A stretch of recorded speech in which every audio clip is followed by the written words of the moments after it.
किस्मत भी अपनी लकीरें बदल लेंगी, किस्मत भी अपनी लकीरें बदल लेंगी। एक दफ़ा तू मेहनत करके तो देख, एक दफ़ा तू मेहनत करके तो देख। देखिए, अगर हम मेहनत करते रहें तो कोई हमें सफलता, अपनी मंजिल, सफलता की सीढ़ियों तक और मंजिल तक जाने से कोई रोक नहीं सकता, क्योंकि मेहनत के आगे भाग्य, नसीब, तकदीर कुछ भी नहीं है। यदि हम लग जाएं, तन मन धन से मेहनत करने लगे हम कि अपने मंजिल के लिए, तो हमें मंजिल मिल के रहेगी। फिर भाग्य, लकीर, किस्मत नहीं, ये सब कुछ मायने नहीं रखता। तो वो सब भी लकीरें चेंज हो जाएंगी। कहते हैं ना, जिनके हाथ नहीं होते तो क्या उनका कोई भविष्य नहीं होता। हाथ की लकीरों से भविष्य नहीं बनता, भविष्य बनता है तो हमारी मेहनत से बनता है। तो आप मेहनत करते रहिए। आप अपनी पढ़ाई में जितना टाइम देंगे वो आपको उतना अच्छा बनाएगी, उतना बेहतर बनाएगी, और वो आपको अपनी मंजिल तक ले जाएगी। तो आइए हम पर आगे पढ़ते हैं, पॉलिनेशन। अब देखिए, हमने फ्लावर के पार्ट में सारा पढ़ लिया था, मतलब देखा था वहाँ पे क्या क्या है। तो देखिए, अंडाशय में बनता है अंड और परागकोश में बनता है परागकण। अब इन दोनों को, मतलब जब ये मिलेंगे तभी तो निषेचन की क्रिया होगी। निषेचन से सीड बनेगा, फिर वहाँ से फल बनेगा, और फल में बीज होगी, फिर उससे आगे नया पौधा बनेगा। यानी हमने कहा था कि जो फूल ही है वही पादप का जनन अंग है। तो अब परागण क्या होता है? परागण में दिख रहा है यहाँ पे पराग, आगे ही पराग, और गण यानी से हम बोलते हैं मतलब जाना, ऐसे कुछ ले सकते हैं। तो यहाँ पे अगर हम देखें,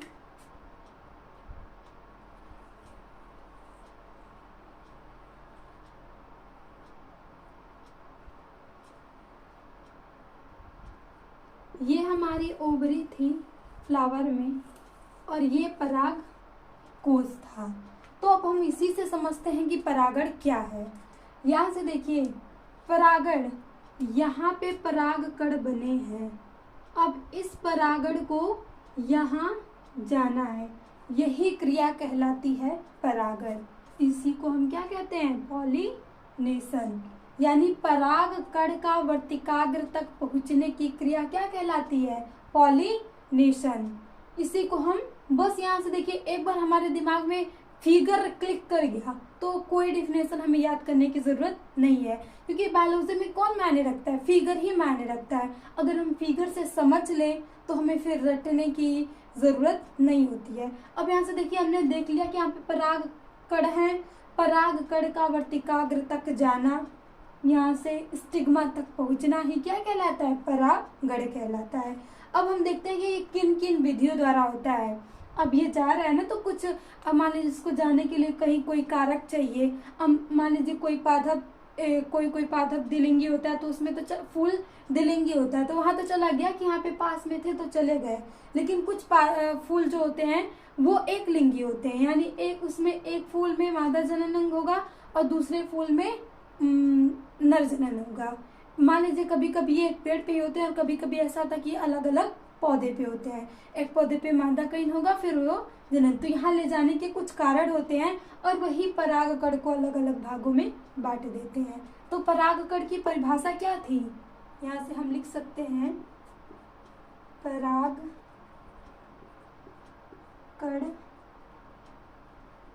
को वर्तिकाग्र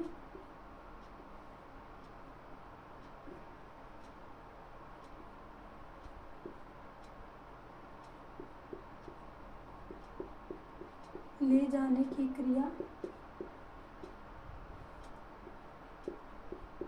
परागण कहलाती है। ये हो गया हमारे परागण की डिफिनेशन। अगर हमें डिफिनेशन कहीं लिखना है तो ये हो गया डिफिनेशन। अब देखिए, हम परागकण कैसे कैसे होता है, क्योंकि यहाँ पे कारक की आवश्यकता होगी और उसी के आधार पे हम बढ़ते हैं। तो सबसे पहले इसे हम यहाँ पे देखते हैं स्वपरागण।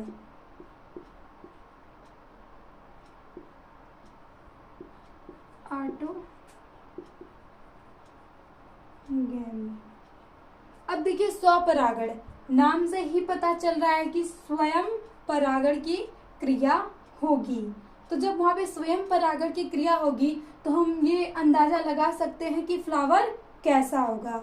अब जब तक वो फ्लावर द्विलिंगी नहीं होगा तो वहाँ स्वपरागण नहीं होगा, क्योंकि स्वपरागण के लिए द्विलिंगी पौधा, द्विलिंगी फूल होना चाहिए। तो स्वपरागण में क्या होता है कि इस पे जो एक ही फूल में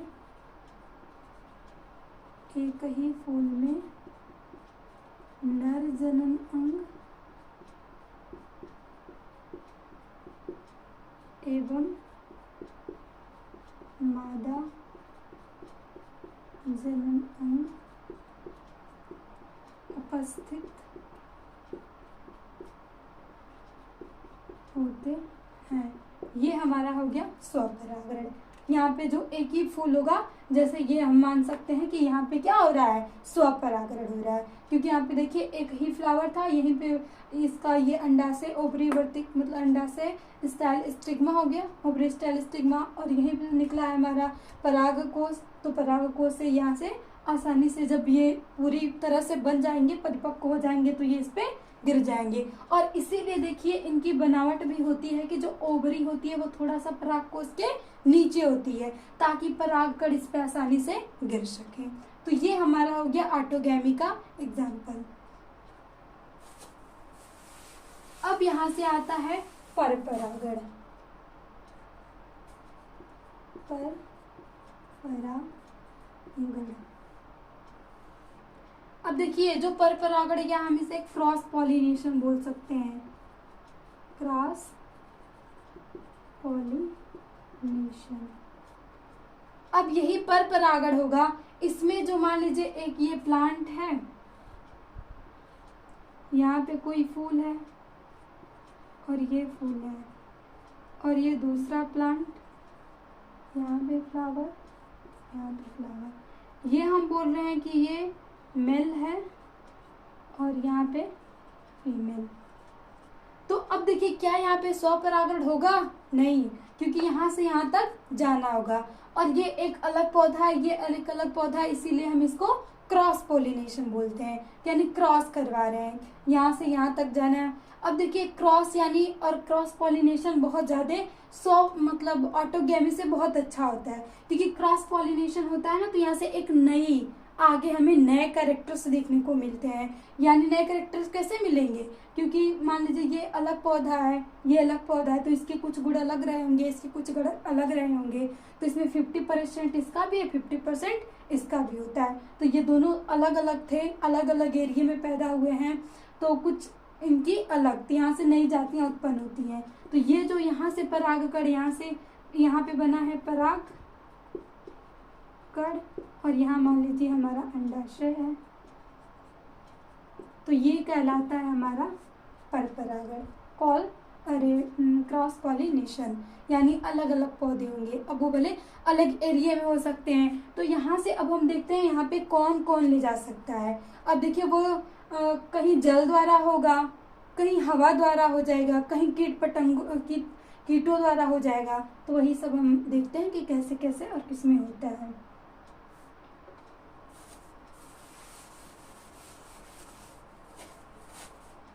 देखिए यहाँ से हम कीटों द्वारा देखें, ये परागण की क्रिया कीटों द्वारा,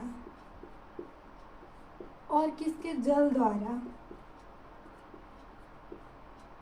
यहाँ से हवा द्वारा,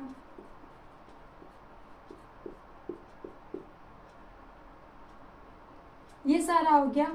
इतने मतलब हो गए। किसी में कीट में मान लीजिए भौरे वौरे सभी आ जाते हैं, और लगभग इस जो परागण होता है इसी में सबसे अधिक होता है। यहाँ से कीट द्वारा होगा, मान लीजिए भौरों, इन सभी आ जाएगा। और यहाँ पे हम लिख सकते हैं एग्जाम्पल के रूप में कुमुदनी, वाटर हाइथिन, हाइसिंथ। अब देखिए कुमुदनी और वाटर हाइसिंथ, नाम से ये दोनों जल में रहते हैं। कुमुदनी आप देखेंगे वो जल में होती है, और वाटर हाइसिंथ वाटर ये भी जल में होता है। तो ये कहना चाहते हैं ना कि जब ये जल में है तो इनमें जो पॉलिनेशन पर परागण हो रहा है, क्रॉस पॉलिनेशन, तो जल द्वारा होना चाहिए, लेकिन ऐसा नहीं होता है। हम ये नहीं कह सकते कि जो जलीय पौधे हैं उसमें सभी में कमल हो गया, ये सभी चीजें हो गई तो उसमें जल द्वारा होगा। नहीं, यहाँ पे जल की आवश्यकता जहाँ होती है वहाँ होती है, लेकिन यहाँ पे कुमुदनी और वाटर हाइसिंथ है, ये भले ही जली हैं, यहाँ पे हम कमल भी ले सकते हैं, लेकिन इसमें जो पॉलिनेशन होता है वो कीटों द्वारा होता है, हवा द्वारा भी हो सकता है। अब देखिए जल द्वारा किसमें होता है, तो ये आता है वेसिलिनेरिया।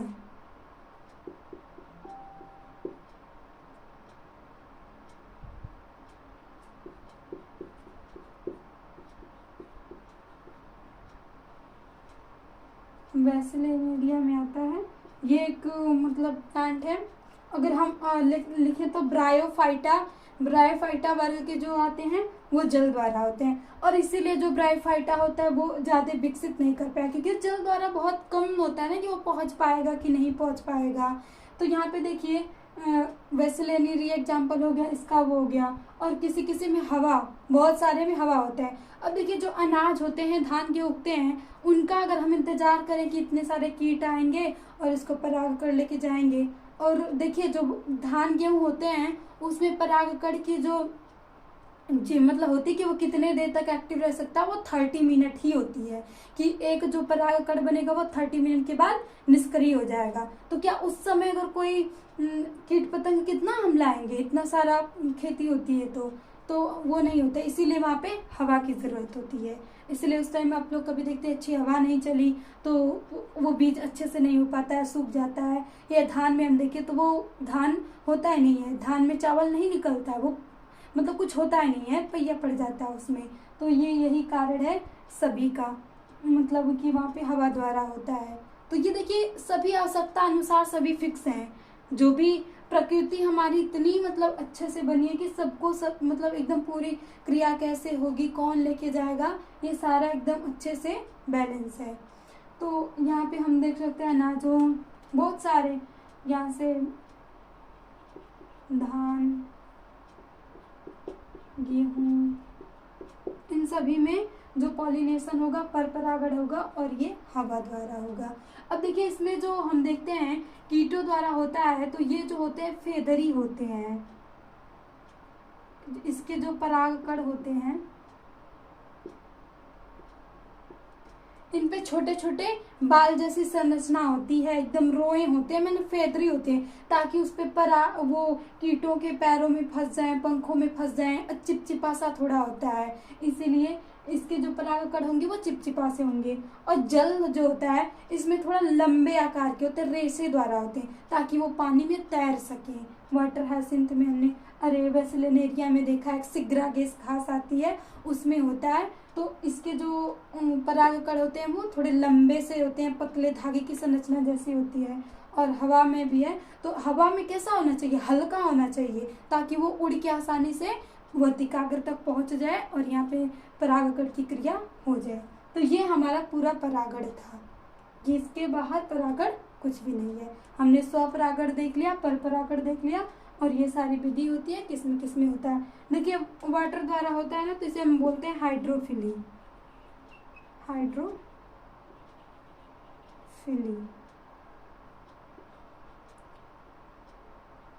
और कीटों द्वारा होता है तो हम इसे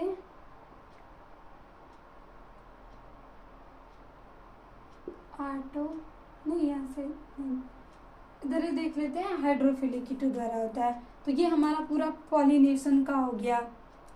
एटनोमोफिली होता है, यहाँ से एटनोमोफिली।